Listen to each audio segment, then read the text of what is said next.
Hi-ho, Kermit the Frog here today to talk to you about the words loud and quiet. Oh, Mr. Green Frog! Elmo help! Mr. Green Frog! In 1969, a program called Sesame Street premiered on public television. The show was an overwhelming success, its biggest stars an eccentric but lovable batch of fuzzy characters called the Muppets. The Muppets were created by a man named Jim Henson, who has since gone on to become a household name.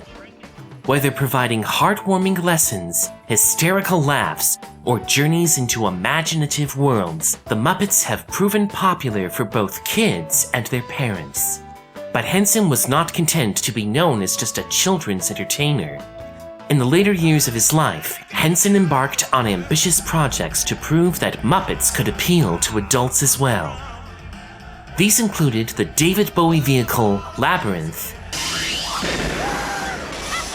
a highly acclaimed but rarely seen retelling of Roald Dahl's dark children's novel The Witches. It's a mouse! Cowabunga. The wildly successful Teenage Mutant Ninja Turtles movie, It's a Kodak moment. and a short-lived television series called The Storyteller. Jim Henson died in 1990, leaving behind a beloved legacy of characters who still entertain audiences today. In fact, fans will soon have the opportunity to meet many of these characters at an upcoming exhibition at New York's Museum of the Moving Image. Hi there, my name is John Turner.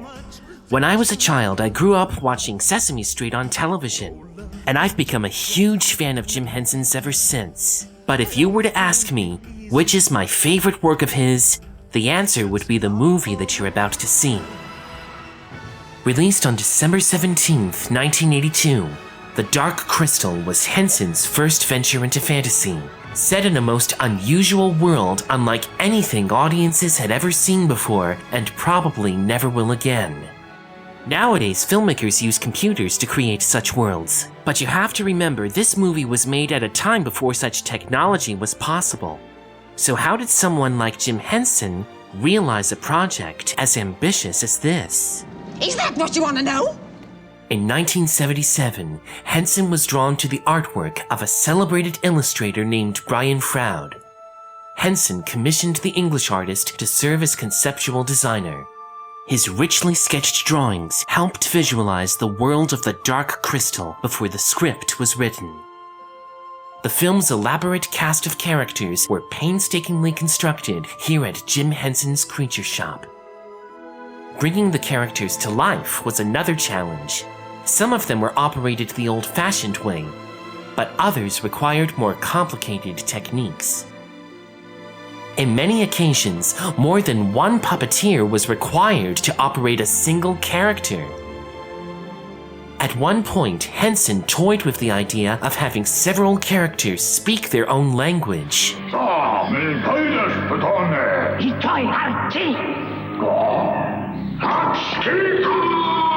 But that approach was eventually abandoned for commercial reasons. Likewise, several characters were re-voiced for the film's final mix so as to not sound too familiar to audiences. You afraid of me? Think I'm going to eat you? Are you afraid of me? Think I'm going to eat you? Hmm? 5 years in the making, The Dark Crystal was a labor of love for Henson and his associates. Sadly, in its first release, the film didn't receive the appreciation it deserved. In the years since then, however, The Dark Crystal has accumulated legions of fans around the world. Now I have a special surprise for you.